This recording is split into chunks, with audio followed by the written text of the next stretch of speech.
Brought to you by KR Mangalam University. We provide you the platform to turn your dreams into reality. Give wings to your aspirations with KR Mangalam University. नमस्कार दोस्तों, crime तक में आप सबका स्वागत है। मैं हूं सुप्रतिम बैनर्जी। ये कहानी है छत्तीसगढ़ की। छत्तीसगढ़ में एक ज़िला है बालोद, और इसी बालोद ज़िले में एक जगह है जिसका नाम है दल्ली राजहरा। दल्ली राजहरा एक टाउन है, और इस टाउन में एक पर्टिकुलर लोकेशन है जिसका नाम है मानपुर रोड।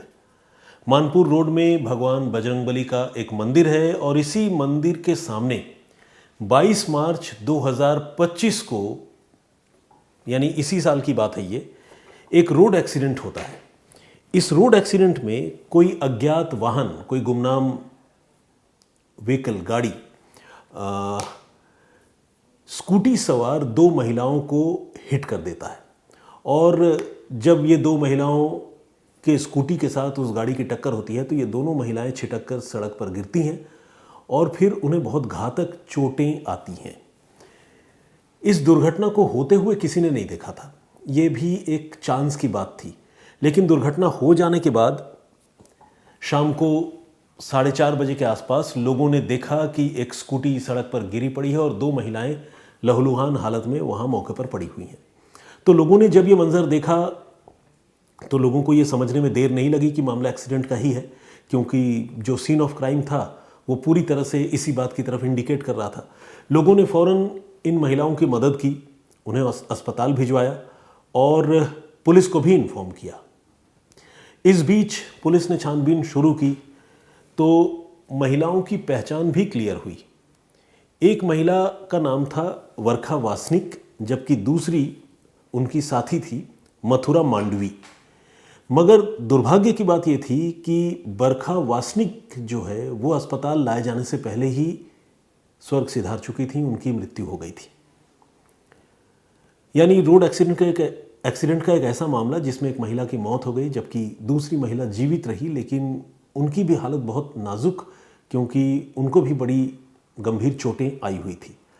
अब पुलिस ने इस मामले की जांच शुरू की, उस अज्ञात वाहन के बारे में पता करना शुरू किया, उस रूट पर पड़ने वाले सीसीटीवी फुटेज पुलिस खंगालने लगी कि कोई रोड एक्सीडेंट के लिए जिम्मेदार किसी गाड़ी के बारे में पता चले। तो ये सारा एक्सरसाइज अभी पुलिस कर ही रही थी। तब तक ये जो वर्खा वासनिक है, इसके घर वालों ने पुलिस में अप्रोच किया, पुलिस में शिकायत की। अच्छा, इससे पहले कि शिकायत के बारे में मैं आपको बताऊं, आपको वर्खा वासनिक के बारे में बता दूं। ये बेसिकली वहाँ पर एक हाई स्कूल है, शेरपार हाई स्कूल। उस शेरपार हाई स्कूल में ये टीचर हैं। तो वर्खा वासनिक के घर वालों ने जब पुलिस से कांटेक्ट किया तो उन्होंने पुलिस को ये कहा कि देखिए, हमें ये मामला रोड एक्सीडेंट का नहीं लग रहा है, जबकि हमें पूरा यकीन है कि वर्खा की हत्या की गई है। खासकर जो वर्खा की बहन है, उन्होंने इस मामले में पुलिस में कंप्लेंट दी, और उनका नाम है प्रियंका डहार। प्रियंका डहार ने पुलिस में कंप्लेंट दी और कंप्लेंट देकर ये बताया कि मेरी बहन की हत्या हुई है, मुझे इस बात का पूरा शक है, बल्कि शक नहीं, यकीन है। पुलिस ने कहा, भाई क्यों, ऐसा क्यों आपको लग रहा है? तो प्रियंका ने कहा, देखिए, मेरी बहन का उसके पति से बड़े लंबे समय से, तकरीबन शादी के समय से ही विवाद चला रहा था, और दोनों के बीच रिश्ते अच्छे नहीं थे।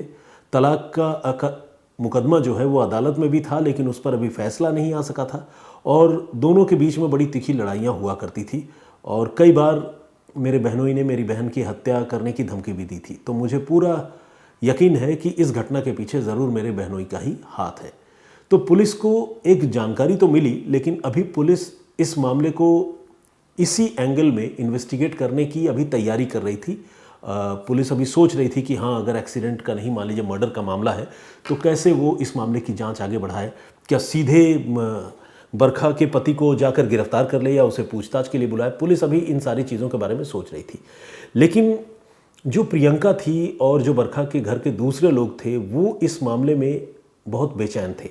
बेचैन होना लाजमी है, किसी के भी घर के किसी मेंबर की हत्या हो जाए, इस तरह से मौत हो जाए, तो उनका परेशान होना लाजमी है। वो चुप बैठने वाले नहीं थे, वो पुलिस से पहले अपने तौर पर पैरेलली इस मामले को इन्वेस्टिगेट करने में लगे हुए थे, समानांतर तरीके से अपनी जांच करने की कोशिश कर रहे थे, और इस कोशिश में उन्हें जो है एक बड़ी कामयाबी मिली। कामयाबी ये मिली कि ये जो प्रियंका है, प्रियंका डहार, इन्होंने बरखा के स्कूल में जाकर घटना वाले दिन 22 मार्च 2025 को ये घटना हुई थी, उस दिन बरखा जब स्कूल गई थी, उस दिन के बारे में जाकर 22 मार्च के बारे में जाकर उनकी बहन प्रियंका ने स्कूल में पड़ताल की, पता किया, वहाँ के कुछ स्टूडेंट से बातचीत की, स्कूल के जो भी बाहर गेट पर तैनात गार्ड होते हैं उनसे पूछा कि क्या आप लोगों ने बरखा को यहाँ से निकलते हुए देखा था, क्या बरखा का कोई पीछा कर रहा था या कोई पूछते हुए आया था। तो जब इस तरह के सवाल प्रियंका डहार ने बरखा के स्कूल में जाकर उसके स्टूडेंट्स और सिक्योरिटी गार्ड्स वगैरह से पूछे, तो वहाँ से प्रियंका को अपनी बहन के कत्ल के बारे में पहला क्लू मिला, जो बहुत वाइटल क्लू था। ये क्लू ये था कि वहाँ कुछ बच्चों ने एक बोलेरो गाड़ी देखी थी, जिस बोलेरो गाड़ी में सवार 2 लोग उस दिन 22 मार्च के दिन बरखा के बारे में स्कूल के गेट के बाहर इंक्वायरी कर रहे थे। अब ये महज इत्तेफाक नहीं हो सकता था, क्योंकि 22 मार्च को ही मौत हुई थी और 22 मार्च को ही कोई बोलेरो से आकर इंक्वायरी करे बरखा के बारे में, ये महज इत्तेफाक नहीं हो सकता था। तो प्रियंका जो है वो, और उनके मन में शक जो है वो गहरा हो गया बरखा की बहन के मन में। प्रियंका ने जो उसके बहनोई की तस्वीर उसके पास थी, वो तस्वीर जो है उसने स्कूल के कुछ बच्चों को दिखाई और पूछा कि बेटा ये बताओ, क्या ये जो आदमी इस तस्वीर में है, क्या यही आदमी बोलेरो में था और तुम्हारी टीचर बरखा के बारे में पूछताछ कर रहा था? तो स्कूल के बच्चों ने देखते ही पहचान लिया और कहा कि हाँ मैम, यही आदमी था, बोलेरो में यही आदमी आया हुआ था, इसके साथ एक और आदमी था, और वो दोनों पूछ रहे थे बरखा मैम के बारे में कि वो स्कूल से कब निकलती हैं, कब आती हैं, उनका रूटीन क्या होता है, इस तरह की बातें कर रहे थे। तो हमने जब पूछा तो उन्होंने कोई क्लियर जवाब नहीं दिया कि वो लोग कौन है, बोले कि हम उनके जानने वाले हैं, बस इसीलिए पूछ रहे हैं। तो जब ये एक इम्पॉर्टेंट इन्फॉर्मेशन प्रियंका डहार को मिला, तो प्रियंका अपने घर वालों के साथ फिर से पुलिस के पास पहुंची और इस जानकारी को उन्होंने पुलिस से शेयर किया। इस बीच पुलिस भी घर वालों की शिकायत के बाद इस मामले को एक्सीडेंट के एंगल को छोड़कर मर्डर के एंगल से भी पुलिस इस मामले को इन्वेस्टिगेट कर रही थी। तब तक इत्तेफाक से पोस्टमार्टम रिपोर्ट आ गई और पोस्टमार्टम रिपोर्ट में जो बात सामने आई, उसने बरखा वासनिक के घर वालों की ये जो मर्डर वाली थ्योरी थी उसको सपोर्ट किया। पोस्टमार्टम रिपोर्ट में ये पता चला कि उस महिला की जो मौत हुई है उसके शरीर में एक्सीडेंट के निशान तो थे, लेकिन इसके साथ ही सिर पर किसी भारी चीज़ से हमला किए जाने के, रॉड जैसी चीज़ से हमला किए जाने के निशान भी मौजूद थे, और वो निशान सिर के अलावा जिस्म के कुछ दूसरे हिस्सों पर भी थे, और वो इस तरह के निशान थे जो रोड एक्सीडेंट में एग्जैक्टली नहीं बन सकते। हालांकि रोड एक्सीडेंट एक अनकंट्रोल्ड सिचुएशन होता है, किसी भी तरह की चोट लग सकती है, लेकिन अगर मान लीजिए कोई स्टैब इंजरी हो, किसी को चाकू घोंपा गया हो या किसी भारी चीज़ से किसी पर्टिकुलर जगह पर हिट किया गया हो, तो उसके जिस तरह के निशान बनेंगे, रोड एक्सीडेंट में चोट लगने पर आइडेंटिकल उस तरह के निशान नहीं बनेंगे, थोड़ा तो डिफरेंस होगा। तो पोस्टमार्टम रिपोर्ट ये सजेस्ट कर रहा था कि एक्सीडेंट तो है, जिस्म पे एक्सीडेंट के चोट है, लेकिन इसके अलावा किसी भारी चीज़ से बरखा पर हमला भी हुआ है। अब ये भी मर्डर की तरफ इशारा कर रहा था। दूसरी तरफ प्रियंका जो है वो स्कूल से इंक्वायरी करके आई थी, उसकी इन्फॉर्मेशन जो है वो पुलिस वालों को मिल गई। तो इस तरह से एक एक करके ऐसी चीज़ें पुलिस को मिलती जा रही थी, जिससे ये इंडिकेशन पुलिस को मिल रहा था कि बरखा वासनिक की मौत जो है सिर्फ एक्सीडेंट नहीं, बल्कि उसके पीछे कोई साजिश है। अब पुलिस ने बरखा के पति के बारे में जानकारी जुटाने की शुरुआत की। पता चला कि बरखा का जो पति है, जिस पर शक था बरखा के घर वालों को, उसका नाम तो खैर घर वालों को पता था, पुलिस को बता दिया, मैं आप लोगों को बता रहा हूँ। वो उसका नाम है शीशपाल वासनिक, और ये शीशपाल वासनिक जो है ये भिलाई में पोस्टेड है और जो इलेक्ट्रिसिटी डिपार्टमेंट है उसमें इंजीनियर का काम करता है। इसके बारे में यह भी पता चला कि इसका अपने पत्नी से वाकई विवाद चला रहा है काफ़ी लंबे समय से, और इनको 2 छोटे छोटे बच्चे भी हैं। एक बेटी है और एक बेटा, जिसमें से एक सिर्फ क्लास 1 में पढ़ता है और दूसरा पढ़ता है क्लास 2 में, यानी दोनों बहुत ही छोटे हैं, माइनर हैं, मासूम हैं। तो इन बच्चों के बारे में भी पता चला और शीशपाल वासनिक के बारे में भी पता चला।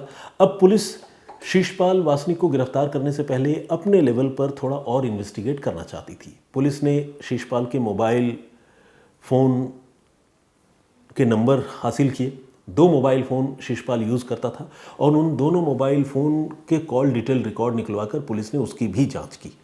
लेकिन जब पुलिस ने कॉल डिटेल रिकॉर्ड निकलवाए तो पुलिस जो है कुछ देर के लिए और उलझ गई, कंफ्यूज्ड हो गई, क्योंकि कॉल डिटेल रिकॉर्ड ये इशारा कर रहा था कि 22 मार्च को जिस दिन ये घटना हुई थी उस दिन ये शिशपाल वासनिक जो है वो दल्ली हाजरा या बालोद में था ही नहीं, बल्कि वहाँ से दूर वो था दुर्ग में। आपको पता है छत्तीसगढ़ में दुर्ग और भिलाई जो है वो ट्विन सिटी है। भिलाई में उसकी पोस्टिंग है और इसका लोकेशन जो है 22 तारीख को दुर्ग में दिख रहा था। तो ये एक इन्फॉर्मेशन जो है पुलिस को मिली और पुलिस अब सोच में पड़ गई कि अगर मान लीजिए मर्डर में ये आदमी शामिल है, जिस तरह से घर वाले बता रहे हैं कि स्कूल के बच्चों ने भी देखा है बोलेरो गाड़ी से आता हुआ, तो इसकी लोकेशन दुर्ग में कैसे दिखाई दे रही है। हालांकि पुलिस ने जब सीडीआर का बहुत बारीकी से मुआयना किया तो पुलिस ने एक चीज़ और नोटिस की, वो ये कि दुर्ग में इसके जो 2 मोबाइल फ़ोन थे उन दोनों मोबाइल फ़ोन की लोकेशन दुर्ग में थी ज़रूर, लेकिन दोनों मोबाइल फ़ोन की लोकेशन साथ साथ नहीं थी। आमतौर पर कोई एक आदमी जब 2 नंबर यूज़ करता है और वो किसी भी जगह पर ट्रैवल करता है तो उसके दोनों नंबर की जो लोकेशन है वो एक साथ चेंज होती जाती है। लेकिन अगर मान लीजिए किसी आदमी के पास 2 मोबाइल फ़ोन है और अचानक दोनों मोबाइल फ़ोन के नंबर एक ही शहर में 2 अलग अलग डायरेक्शन में दिख रहे हों तो इससे कुछ शक पैदा होता है, लगता है कि भाई ये क्या हो सकता है, क्या एक फ़ोन किसी दूसरे आदमी के पास था क्या। तो पुलिस जो है अब इस एंगल को भी एक्सप्लोर करने लगी, खंगालने और पता करने लगी कि ये मामला क्या हो सकता है। और इन सारी चीज़ों के साथ साथ पुलिस ने तय किया कि अब वो शिशपाल वासनिक को हिरासत में लेगी। चूंकि शक काफ़ी था और घर वाले इल्ज़ाम भी लगा रहे थे तो शिशपाल वासनिक को पुलिस ने हिरासत में लिया और उससे पूछताछ शुरू की। शुरू में उसने बहुत सारी झूठी सच्ची कहानियां बताई, खुद को बेकसूर बताया, ये भी बोला कि साहब देखिए मेरा तो लोकेशन ही दुर्ग में है, मैं इस एक्सीडेंट में कैसे हो सकता हूँ, मतलब मर्डर में मेरा तो कोई रोल नहीं है, मैं तो खुद ही तलाक लेना चाहता हूँ, मैं क्यों हत्या करूँगा। इस तरह की बातें उसने पुलिस से बताई। लेकिन पुलिस ने जब उससे सख्ती की और थोड़ा ऑथोरिटी के साथ पूछा तो वो शिशपाल जो है वो टूट गया और उसने ये मान लिया कि हाँ अपनी बीवी की हत्या उसी ने की थी और हत्या करने में उसने अपने साथ एक लड़के को रखा था जिसे उसने 60,000 रुपये की सुपारी दी थी।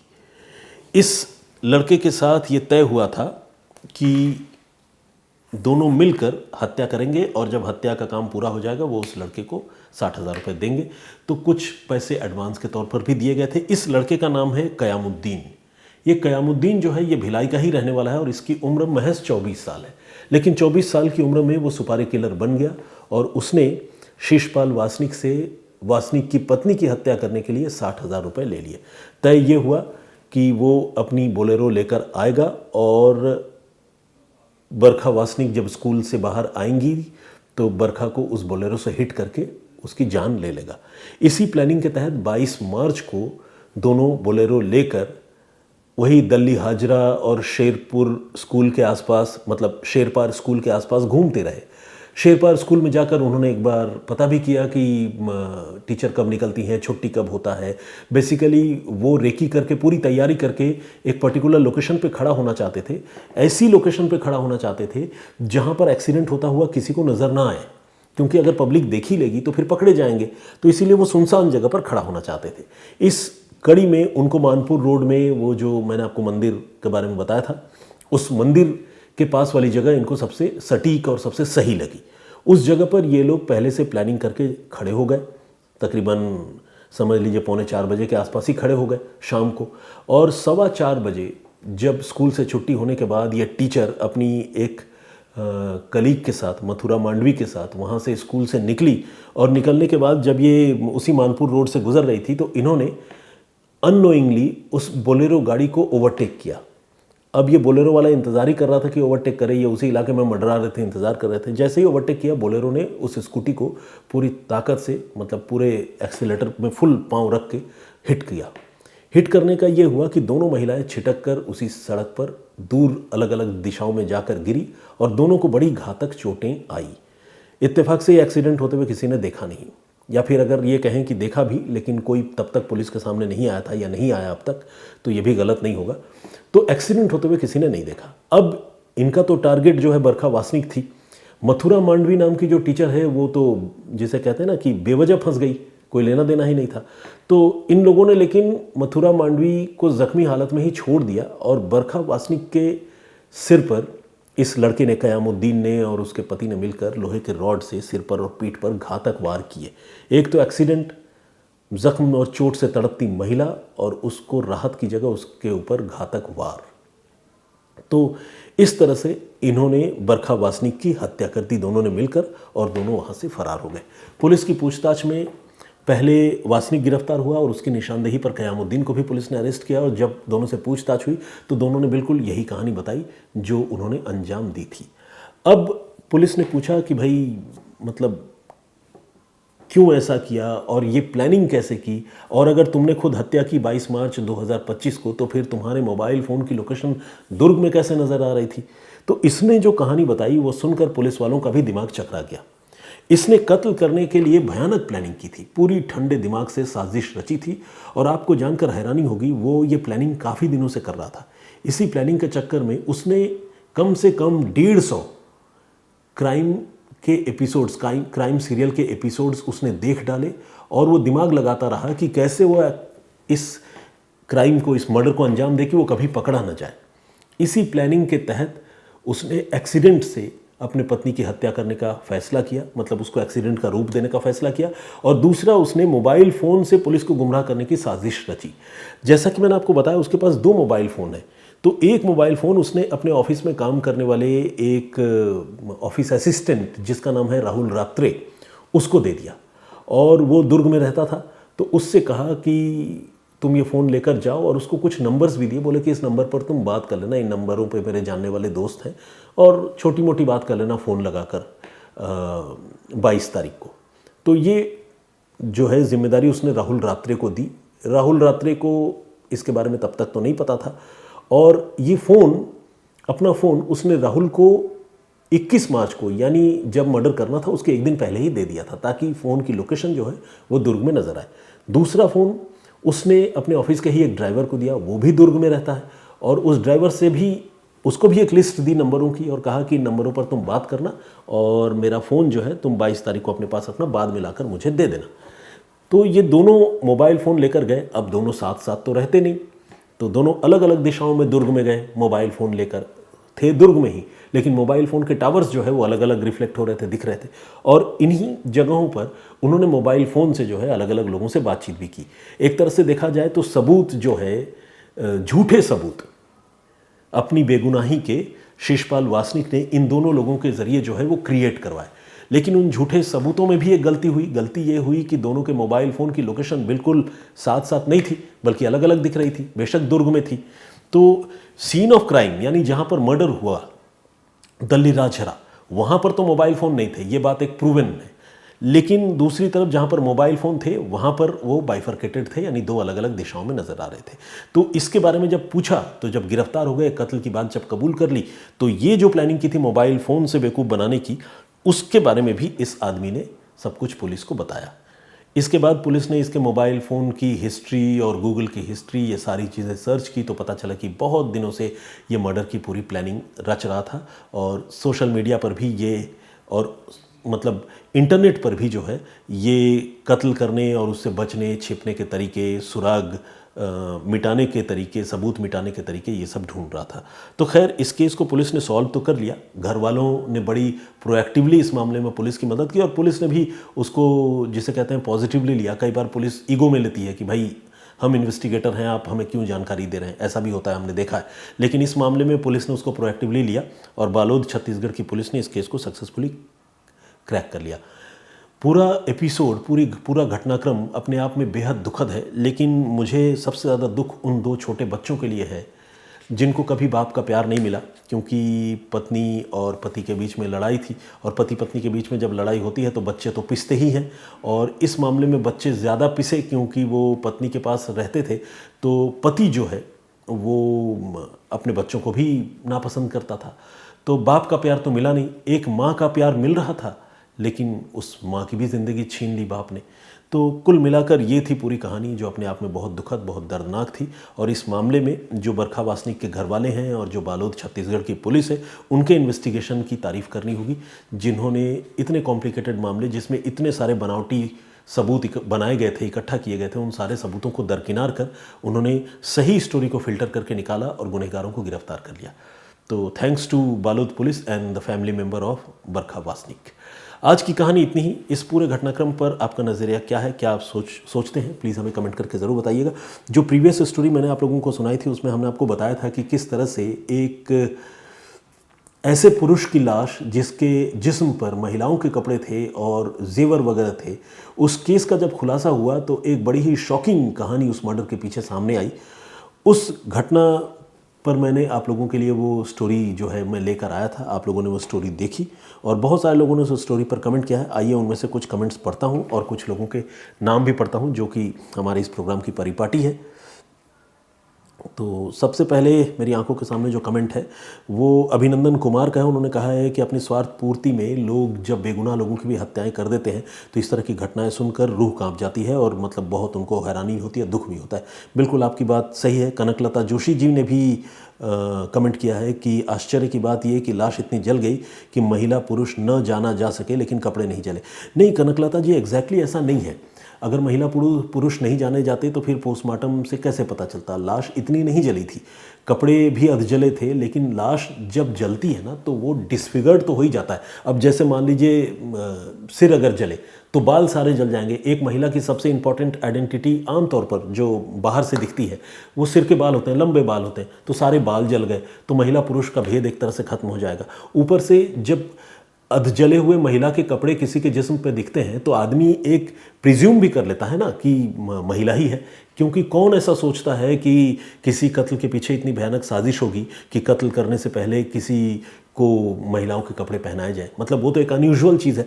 तो कुल मिलाकर लाश इतनी नहीं जली थी, लेकिन लाश जितनी जली थी उससे उस लाश को प्रॉपरली आइडेंटिफाई कर पाना मुश्किल हो रहा था। और सबसे बड़ी बात यह भी कि महिला पुरुष की पहचान कैसे होती है? मूंछों से होती है या प्राइवेट पार्ट जेनिटल्स से होती है और होती है बालों से। तो जो प्राइवेट पार्ट की बात है वो तो कपड़े में ही होता है, कपड़े के अंदर होता है, तो वो चीज़ पोस्टमार्टम में ही सामने आ सकती है। तो इस तरह से मतलब जो बॉडी मिली थी वो पार्शियली बर्न थी, लेकिन ऐसी भी नहीं कि बिल्कुल उसको पहचान लिया जा सके। और जैसा कि मैंने आपको बताया कि थोड़ा सा पूर्वाग्रह भी होता है। जब महिला के कपड़े किसी लाश के शरीर पर मिलेंगे तो आदमी महिला ही समझेगा। इस मामले में कुछ ऐसा ही था। राघवेंद्र तिवारी जी ने भी कमेंट किया है, बहुत बहुत स्वागत आपका, बहुत धन्यवाद। DS भक्ति के नाम से कमेंट है। राधे राधे उन्होंने कहा है। जया अवस्थी जी का कमेंट है। जगदीश चांडेगड़ा जी रेगुलर कमेंट करते हैं। और इसके अलावा देव कुमार सिविल वर्क के नाम से है, उन्होंने भी हौसला अफजाई की है। और सिद्रा अली, इन्होंने सुपर सर लिखते हुए कुछ इमोजीज भेजी है, thank you very much. Sai Ratna ने भी कमेंट किया है। उन्होंने ये कहा है, उन्होंने ये पूछा है कि पुलिस की टीम इतना दूर सफ़र करके बनासकांठा क्यों जाती है? वहाँ की पुलिस को बताकर भी ये काम पुलिस कर सकती है। बिल्कुल ये बात सही है। देखिए कई बार जो है वो एक पुलिस की टीम दूसरे ज़िले या दूसरे स्टेट की पुलिस से मदद लेती है। कई बार पुलिस की टीम सिक्रेसी मेंटेन करने के लिए खुद ही किसी ऑपरेशन को लीड करती है और उसको एग्जीक्यूट भी करती है। तो ये होता है एक, जिसे कहते हैं ना कि प्रोफेशनल थोड़ी रस्साकशी वाली सिचुएशन भी होती है, वो हर पेशे में होती है, आपको पता है। तो इसकी वजह से कई बार विवाद भी होता है और कई बार पुलिस वाले इस तरह के विवादों में पड़ने से बचते भी हैं। तो ये सब्जेक्टिव है, ऐसा होने को कुछ भी हो सकता है, लेकिन आपने जो बताया वो एक सही प्रोसीज्योर है। और कई बार देखिए होता क्या है ना कि जब ऐसा लगे कि कोई आदमी बहुत फ्रीक्वेंटली अपनी लोकेशन चेंज कर रहा है, ट्रैवल कर रहा है, भाग रहा है, उसको तुरंत पकड़ लेना ज़रूरी है, तब तो फिर पुलिस देर नहीं करती। और अगर डिस्टेंस बहुत ज़्यादा हो फिर तो बिल्कुल भी देर नहीं करती, तुरंत उस स्टेट की पुलिस को फ़ोन करके इन्फॉर्म करती है। लेकिन ऐसी जगह जहाँ मतलब विद इन रीच हो और जहाँ ट्रैवलिंग की फ्रीक्वेंसी कम हो, वहाँ पर पुलिस खुद भी काम करना चाहती है। क्योंकि एक केस को अगर कोई आदमी सॉल्व कर रहा होता है, कोई इंस्पेक्टर, तो वो चाहता है कि उस केस को पूरी तरह से अंजाम तक पहुँचाए, क्योंकि उसके लिए भी एक रिस्पॉन्सिबिलिटी और जॉब सेटिस्फैक्शन वाली बात भी होती है। तो ये भी एक फैक्टर है। प्रदीप भाम्बू जी ने भी कमेंट किया है, बहुत बहुत स्वागत आपका। उद्रेश बिंद का कमेंट है। रमेश नाकल का कमेंट है, स्वागत आपका। और हौसला अफजाई उन्होंने की है बहुत अच्छे से मेरी। PK चंद्रा साहब ने भी कमेंट किया है। नवारा किमले का कमेंट है। होमी राय हैं और गुरदीप सिंह हैं। और इसके अलावा निरंजन जी ने भी कमेंट किया है। ये चंपारण बिहार से है, निरंजन कुमार मिश्रा इनका नाम है, बहुत बहुत स्वागत आपका। और चानन राम का कमेंट है, नाइस स्टोरी। चानन राम इन्होंने लिखा है। चानन राम नाम से मुझे लग रहा है शायद इनका ताल्लुक पंजाब से हो। करण कदम ने भी कमेंट किया है और उन्होंने कहा है कि फ़र्स्ट टाइम वो कमेंट कर रहे हैं, इससे पहले वो काफ़ी दिनों से मेरी स्टोरीज़ देखते सुनते रहे हैं, थैंक यू वेरी मच। कदम साहब। और इसके अलावा कल्पना भाटिया जी ने भी कमेंट किया है, वो अलवर राजस्थान में रहती हैं। अच्छा, कल्पना भाटिया के आगे समथिंग है, नाइस समथिंग लिखा हुआ है, वेरी सैड सुप्रतिम जी आमी अलवर राजस्थान था की। तो भाटिया सरनेम तो पंजाबी है, आप रहती राजस्थान में हैं, लिखा आपने बांग्ला है, तो अपने आप में ये ज़बरदस्त सी बात है। तो anyway thank you very much. और भी बहुत सारे लोगों ने कमेंट्स किया है, सारे लोगों के कमेंट्स जो है वो पढ़ना और एक दिन में उसका जवाब देना संभव नहीं है, लेकिन आप सबसे रिक्वेस्ट है कि इस सिलसिले को बरकरार रखिए। यूं ही हमारी और आपकी बातचीत का सिलसिला भी चलता रहेगा। फिलहाल मैं आपसे इजाज़त लूँगा, फिर हाजिर होऊंगा किसी और नई कहानी, किसी वाक़े के साथ। तब तक के लिए मुझे इजाज़त दीजिए, अपना बहुत ख्याल रखिए। जय हिंद, जय भारत।